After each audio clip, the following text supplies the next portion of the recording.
everyone fine.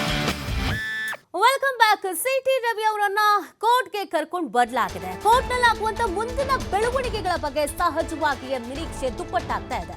ನ್ಯಾಯಾಲಯದ ಮುಂದೆ city ರವಿಯನ್ನ ಹಾಜರುಪಡಿಸಲಾಗಿದೆ. Court ಹಾಲ್ನಲ್ಲಿ ಕಣ್ಣೀರು ಹಾಕಿಬಿಟ್ಟಿದ್ದಾರೆ ಸಿಟಿ ರವಿ ಅವರು ಅನ್ನೋದು ಗೊತ್ತಾಗ್ತಾ ಇದೆ. ಸಿಟಿ ರವಿಯನ್ನ ಸಮಾಧಾನ ಮಾಡುತ್ತಾ ಇದ್ದಾರೆ ಬಿಜೆಪಿಯ ನಾಯಕರು. ಏನಾಗಲ್ಲ ಟೆನ್ಷನ್ ತಗೋಬೇಡಿ ಅಂತ ಸಮಾಧಾನವನ್ನ ಮಾಡ್ತಾ ಇದ್ದಾರೆ. ಪ್ರಕರಣದ ಬಗ್ಗೆ ಮಾಹಿತಿಯನ್ನ ಹೇಳ್ತಾ ಇದ್ದಾರೆ ಸಿಟಿ ರವಿ. ವಿಧಾನಸಭೆಯಲ್ಲಿ ಬಳಸಿದ ಪದದ ಬಗ್ಗೆ ಮಾಹಿತಿಯನ್ನ ನೀಡ್ತಿದ್ದಾರೆ. ಸಿಟಿ ರವಿಗೆ ನ್ಯಾಯಾಂಗ ಬಂಧನ ಆಗತ್ತಾ? ಅದು ತೀವ್ರ ಕುತೂಹಲ ಮೂಡಿಸ್ತಾ ಇದೆ. ಸಿಟಿ ರವಿ ಅವರ ಜಾಮೀನು ಭವಿಷ್ಯ.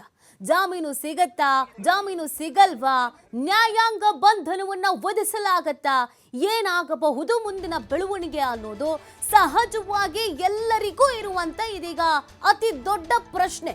ಎಲ್ಲರ ಚಿತ್ತವು ಈಗ ಬೆಳಗಾವಿಯ ಜೆಎಂಎಫ್ಸಿ ಕೋರ್ಟ್ನತ್ತ ನೆಟ್ಟಿದೆ.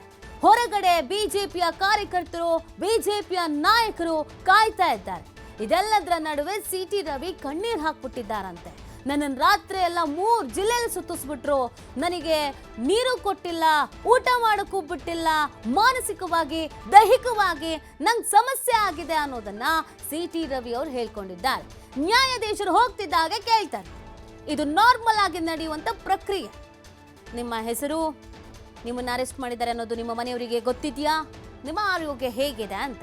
ಈ ಸಂದರ್ಭದಲ್ಲಿ ಸಿಟಿ ರವಿ ಏನ್ ಹೇಳ್ತಾರೆ ಅನ್ನೋದು ಕೂಡ ಇಂಪಾರ್ಟೆಂಟ್ ಆಗಿದೆ.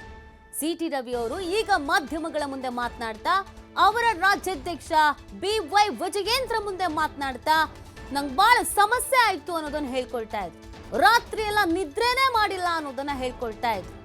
ಏನೇನಾಗಿದೆಯೋ ಎಲ್ಲವನ್ನ ನ್ಯಾಯಾಧೀಶರ ಮುಂದೆಯೇ ಹೇಳ್ತೀನಿ ಅನ್ನೋದನ್ನ ಹೇಳ್ತಾ ಇದ್ರು. ನ್ಯಾಯಾಧೀಶರ ಮುಂದೆ ಏನ್ ಹೇಳ್ತಾರೆ ಅನ್ನೋದು ಕೂಡ ಇಲ್ಲಿ ಪ್ರಮುಖ ವಿಚಾರ ಆಗತ್ತೆ. ಸೊ ಇದೆಲ್ಲ ಆದ ನಂತರ ಸಿಟಿ ರವಿ ಅವರಿಗೆ ಬೇಲ್ ಸಿಗತ್ತಾ, ಸಿಗಲ್ಲ